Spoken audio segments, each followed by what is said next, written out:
Icon of the sea আমি দেখে এসেছি। টাইটানিকেরও 8 গুণ 10 গুণ বড়। আমার মনে হচ্ছে একটা শহর, এটার ভেতরে স্টেডিয়াম আছে আমাদের কল্যাণের জন্য। আওয়াজ করে সবাই পড়ুন আল্লাহু আকবার।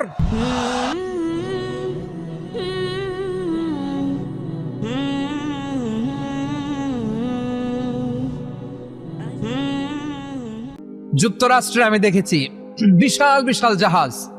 আপনারা টাইটানিক জাহাজের নাম শুনেছেন? টাইটানিকেরও 8 গুণ 10 গুণ বড়। সুবহানাল্লাহ কইবেন না? টাইটানিক জাহাজের 8 গুণ 10 গুণ বড় একটা জাহাজ আছে, আইকন অফ দ্য সি আমি দেখে এসেছি। রয়্যাল ক্যারিবিয়ান দেখে এসেছি। সাগরের সামনে জেটিতে যখন দাঁড়ালাম, জাহাজটা যখন যায়, আমার মনে হচ্ছে একটা শহর, গোটা শহর, the entire city is floating on the water. পুরো একটা শহর মনে হয় পানির উপর দিয়ে ভেসে যাচ্ছে। পড়েন সুবহানাল্লাহ। এই যে আইকন অফ দ্য সি, এই ক্রুজ, এই জাহাজটা, এটার ভিতরে স্টেডিয়াম আছে। কিসের ভিতরে স্টেডিয়াম? কথা বুঝে নাই বোধহয়। স্টেডিয়াম কিসের ভিতর? সুইমিং পুল আছে, শপিং মল আছে, রেস্টুরেন্ট আছে, ক্লাব আছে, 3000 4000 রুম বিশিষ্ট, কক্ষ বিশিষ্ট হোটেল আছে। এই সবগুলোর নিয়ে এগুলো চলে সাগরের এই দোলার মধ্যে, জলোচ্ছ্বাসের মধ্যে, এই সাগরের ভেতরে এই জাহাজগুলোর ভাষায় রাখছে কে?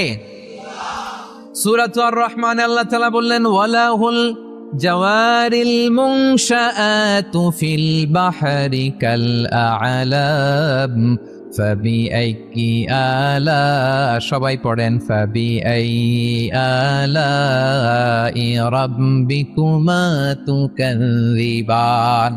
পাহাড় সম বড় বড় জাহাজগুলো মাল বোঝাই করে সাগরের মধ্যে ভেসে বেড়ায়।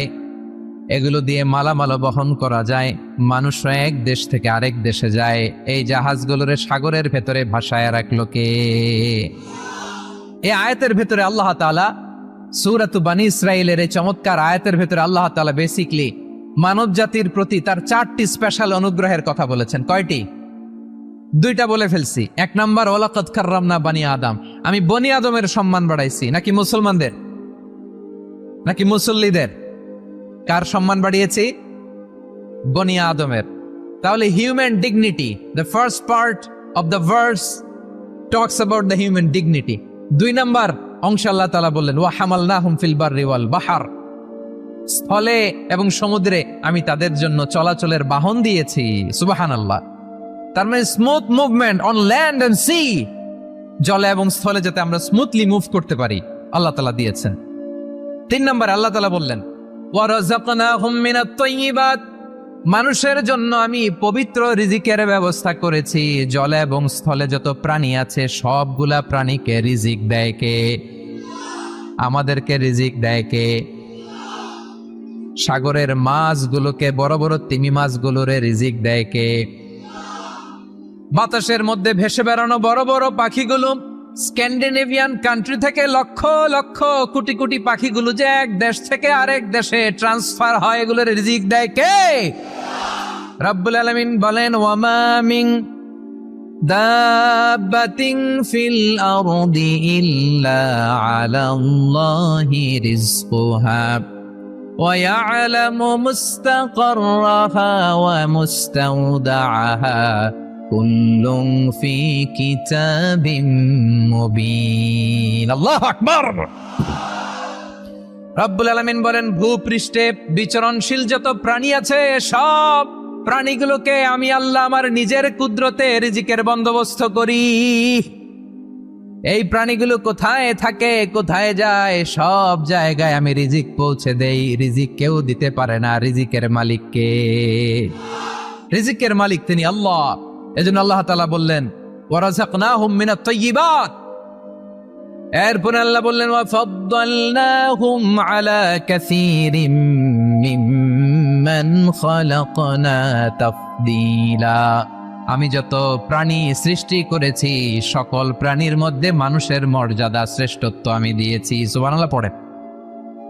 তাহলে 1 নম্বরে আল্লাহ বললেন, আমি বনি আদমের মর্যাদা বাড়ালাম। এরপরে বললেন, স্থলে এবং সমুদ্রে চলাচলের জন্য যানবাহন দিলাম। 3 নম্বরে আল্লাহ বললেন পবিত্র রিজিকের ব্যবস্থা করে দিলাম। এরপরে আল্লাহ বললেন যত প্রাণী আছে, সৃষ্টি আছে, সবগুলার উপরে আমি মানুষকে শ্রেষ্ঠত্ব দিলাম। সুবহানাল্লাহ। তাহলে সবচেয়ে বেশি শ্রেষ্ঠত্ব মানুষের। কার? মানুষের। শুধু তাই নয় প্রিয় ভাইয়েরা, আকাশ এবং জমিনে যা কিছু আছে সবকিছু মানুষের জন্য, মানুষের কল্যাণে, মানুষের প্রয়োজনে, মানুষের বশীভূত করে সৃষ্টি করেছেন কে?